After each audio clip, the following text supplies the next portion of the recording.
Mimi nimekukubali. Dume la bwana? Nimekukubali.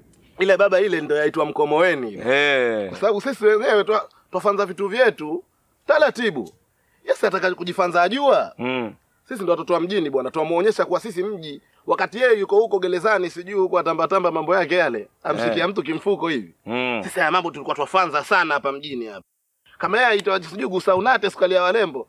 Sasa sisi ndo walembo wenyewe. Mimi mtu wa pwani bwana. Wewe mtu wa pwani. Sio maana ile maji pale jinsi nilivyokuwa nimeyafanza. Sasa ile maji yale wenyewe asema maji iliki, maji mdalasini. Alafu kwetu kule pwani sister du hataki kanga kule wataka vimini. Akipewa adua atakana tende.